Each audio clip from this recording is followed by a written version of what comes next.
Okay, so looking at this, let's see. So on part A, what that notation means is we're going to substitute the g function into the f function. So that's the first thing we have to make sure we got on this, is that that's equivalent to what I have here. And so now we're going to take this and put that in there for the g of x. So now we're going to have f of negative 4x minus 6.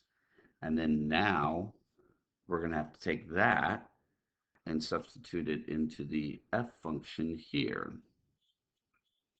So we're going to end up with negative 4x minus 6 squared and plus 3 times negative 4x minus 6. And so on the first part right here, we have to square this. You can either you can break it apart and FOIL it if you really want to, or the trick I've taught y'all in class is square the first one, so that would become a positive 16x squared, because negative times a negative is positive.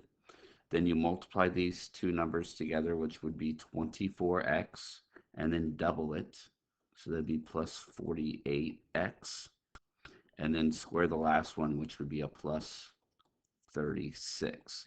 Now, if you want to, like I said, you could have foiled this together, and I'm not going to foil it all together, but if you wanted to, you could multiply this by this, and then the negative 6 by both of these, and you'd end up with the same answer. And so if you want to try that just to double check, you can do that. Then what we have to do next here is distribute that 3, and so that'll give us a minus 12x and a minus 18. Then the last thing we want to do is combine our like terms. And so let's see, we only have the 16x squared. Then let's see, we have plus 48x minus 12, so that would combine together to be a plus 36x. Then plus 36, take away 18. I believe that'd be a positive 18. And there we go. Oh, pen's starting to act a little crazy on me. Oh yeah. Okay. Hold on 1 second.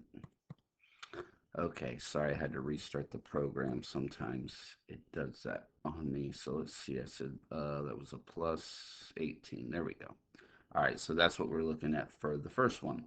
Part B is actually going to be a lot easier. So that one, the notation there translates into oops, g of f of x. So g of f of x.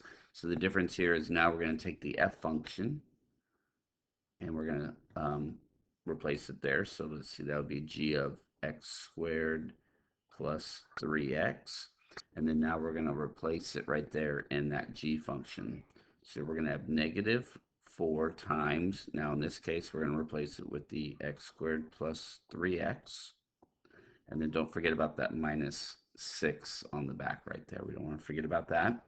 And so this one's a lot easier. We're not going to have to square a binomial or, FOIL it or whatever. This should actually be a lot easier. We're just going to distribute the negative 4.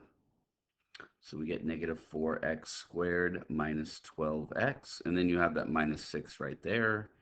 And that's what we're looking at. All right. If you have any others, just let me know. I'll be more than happy to send you a video.